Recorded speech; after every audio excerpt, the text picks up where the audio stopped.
Welcome to another episode of Pacific Matters. My name is Tomas Manglona, reporting on Saipan in the Northern Marianas. Just as the Pacific Mini Games in the NMI wrapped up, it was the first time the NMI hosted the 11th Pacific Mini Games, and over 20 countries, 1,000 athletes, and 2,000 spectators just wrapped up the ceremonies here in the NMI, and tonight we're focusing on the mini games. In our first interview, we speak with the chair of the mini games, Margot Peter, and the CEO of the games, Ben Babauta. It's been a long road. It was a tough road coming to today. It's 24 hours from the games, from the opening ceremony. Going through the devastation since 2015 to 2018, and now with the pandemic, we're able to put our team together and get our resources together in place, and even readjusting shipments from China during their lockdown the last few weeks. So right now, especially most importantly, the bleachers that the NAMSA president was requesting for, Jerry Tan, we did everything to make sure that we delivered his bleachers. So the bleachers got done last night. I removed all the equipments this morning, so the athletes are free to roam around from today on to after the games. And what is your message to the athletes who've been preparing for so many months, and this is finally their moment?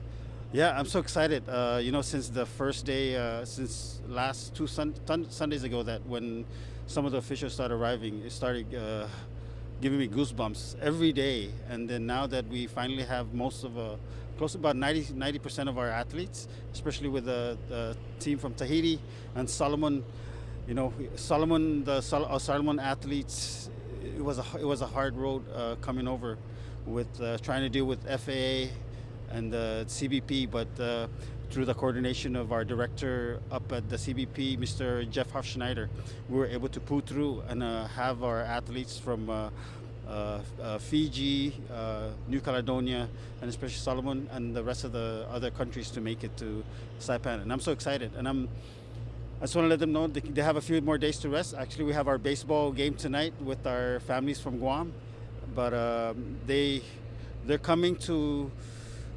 After that long flight, they're coming to a nice cold room with comfortable beddings for them. So I'm so proud of our Commonwealth for having that chance for them to experience that guest living. I was just out there, and the whole community is excited. They're excited to be a part of history for the Marianas. Like we went through some tough road, especially going through last night, finalizing everything. I had to get my team together, hashed out all what needed to be done, throughout all the emotions from everyone, and just focus on one thing: delivering the games. Spoke to our community who are already been set up for the last 10 hours, and the game's not even till about 7 o'clock or 6:30. They're just excited to be out here, so we wish Team Guam and Team NMI the best. And so we're finally at opening ceremony. Can you tell us what are you feeling seeing all of this come together? Oh my God, very, very exciting. No, I'm excited, and just history in the making, and everything is coming into play. We have almost 1,800 visitors, includes athletes, team officials, and of course our PGA, Pacific Game Association Council, and friends and family of our athletes. So really, really exciting, as we'll kick off in about an hour for our opening ceremony. It'll be a spectacular show. At the same time, enjoy the crowd. Just having everyone here in one location, one venue. We're expecting at least 5,000 people from what I've been told, and just exciting having everybody out here on our new track and field at the Ole Sports Complex. And what does this mini games mean for the NMI? What message are you sending to the rest of the world with today's event? I think we're tiny and mighty. We could do what we can do with the best of our ability, and just having a premier tournament competition, elite competition with all the officials from Oceania International Federation and top athletes on the South Pacific and of course Micronesia, having them here compete at the highest level. It is an inspiration for our grassroots, and at the same time opportunity to get more events on island, not only Saipan but including Rota and Tinian.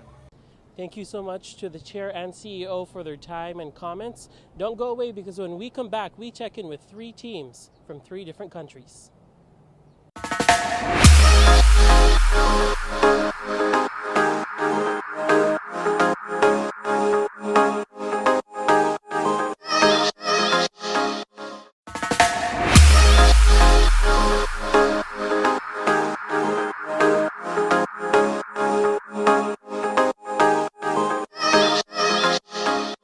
Welcome to another episode of Pacific Matters. We're back with more interviews from the 2022 Pacific Mini Games. In this next segment, we speak with Team NMI, Team Guam, and Team Tonga. Here's more.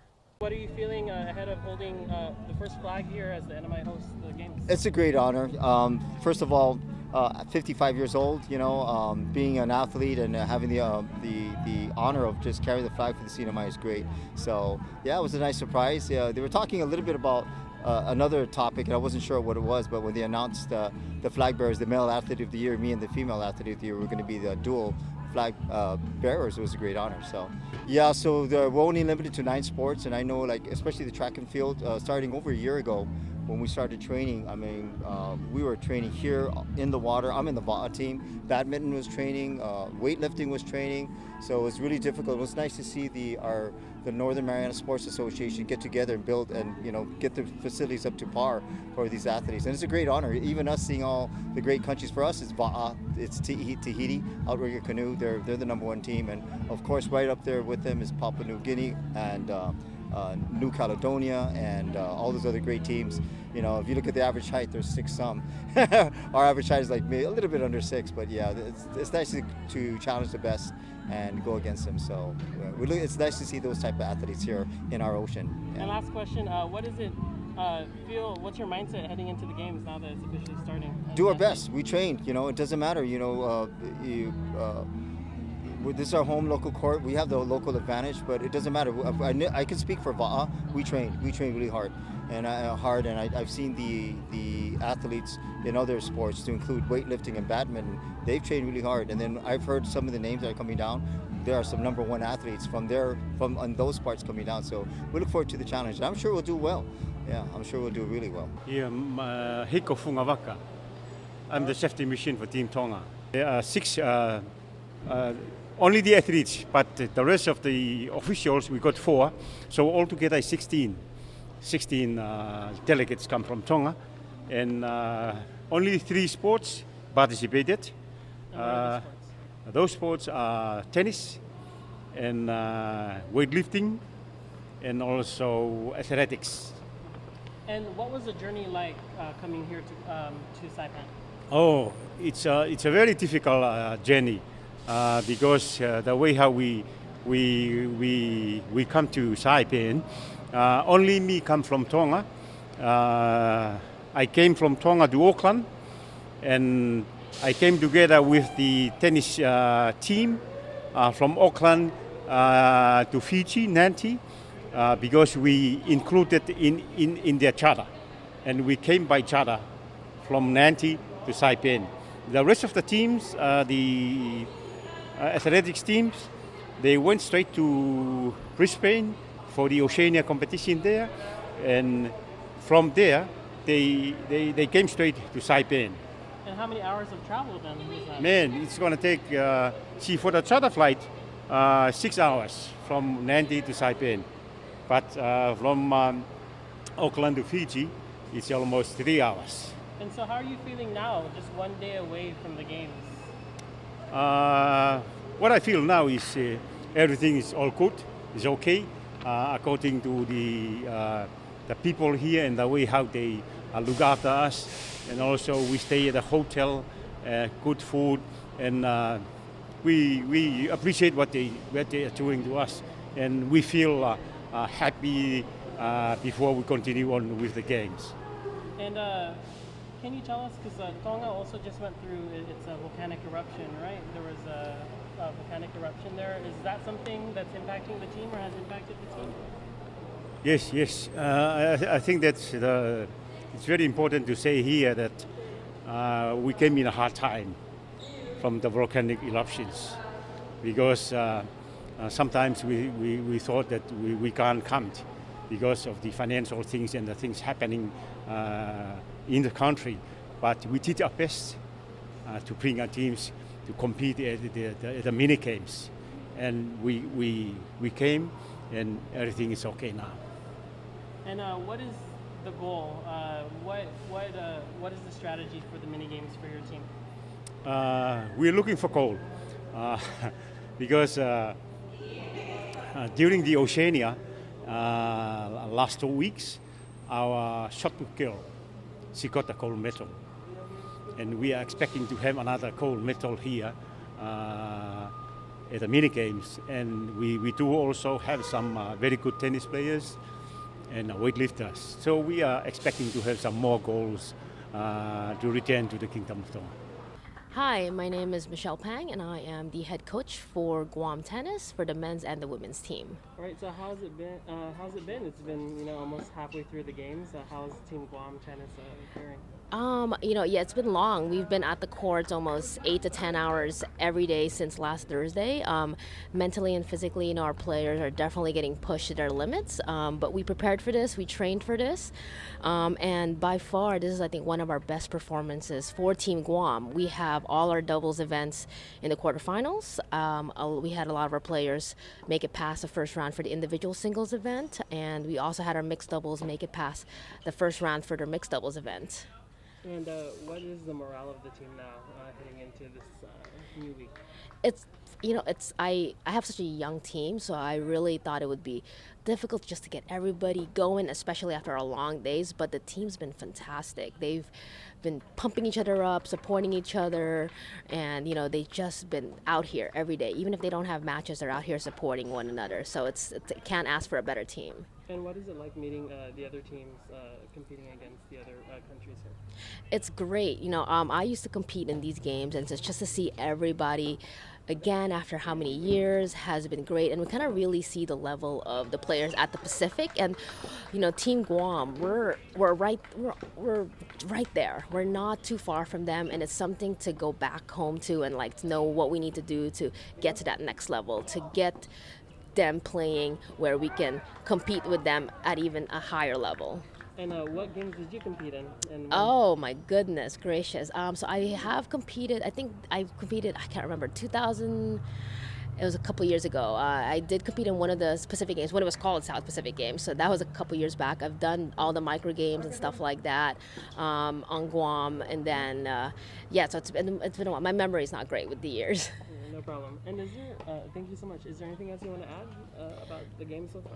Yeah, I want to just say our Guam medical team has been fantastic with coming out here, and even our GNOC team. They've been so great with coming out and supporting us and getting us everything that we do need. And even the games itself, we have water and ice and hydration when we need to. We have enough canopies and shades, and so the organizing committee on Saipan has been fantastic.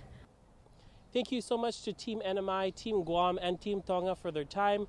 Don't go away, because when we come back, we check in with the frontliners, keeping everyone safe at the mini games.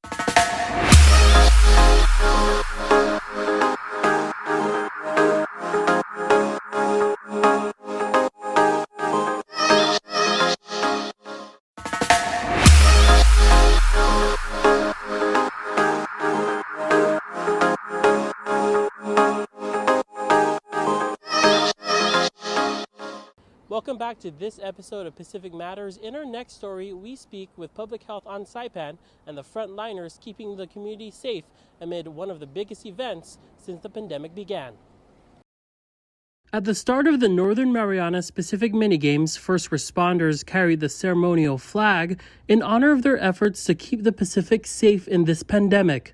Athletes are in top shape arriving, and medical officials at the island's only hospital hope to keep it that way. We are expecting an influx of almost 2,000 people, and so CHCC has set up some precautions to help mitigate the spread of COVID-19. Dr. Muldoon says there's an uptick of community cases even before the games began, and as of last week, at least 2 athletes tested positive. The athletes have been provided daily COVID antigen swabs by the COVID task force, and they are expected to swab daily and report any positive cases to the contact tracers. CHCC is playing a role by being available for helping with contact tracing, and also if anybody tests positive, we can help connect them to different therapeutics if they qualify for treatment for COVID. And then of course our ER is open 24 hours a day, and if anybody needs care, we are there to take care of them. And back on the field, each venue has medical tents staffed by the Red Cross, Department of Fire and Emergency Medical Services, and hospital staff. It means for all of us that we should be taking extra precautions to ensure that we personally can stay safe and that our communities stay safe. And we can do that by masking primarily. If you are inside with a group of people that are outside of your household, mask up. And I also recommend for us to, if you are high risk of contracting COVID and have a high risk of poor outcomes, if any comorbidities like hypertension or diabetes or cancer, to try to avoid high risk or high crowded areas to make sure that you continue to stay personally safe. It's all in an effort to ensure celebrations don't have to happen in isolation. Tomas Manglona for KUAM News on Saipan. Thank you so much to CHCC and the first responders for all that they do. And when we come back, we check in with the broadcasting team, bringing the mini games to the major screen.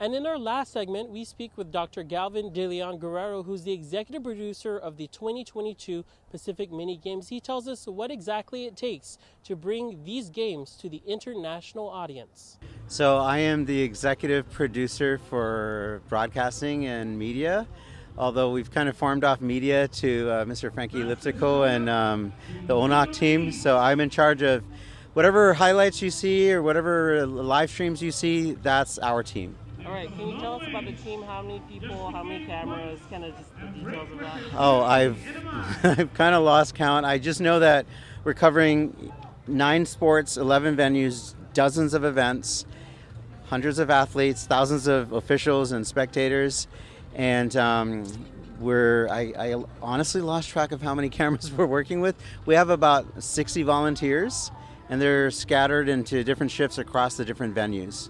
And all of those, all of them are camera people, or can you tell us the different So I think what's really kind of cool is, MHS is doing, Jojo Alapuzo and his team are handling the weightlifting at MHS.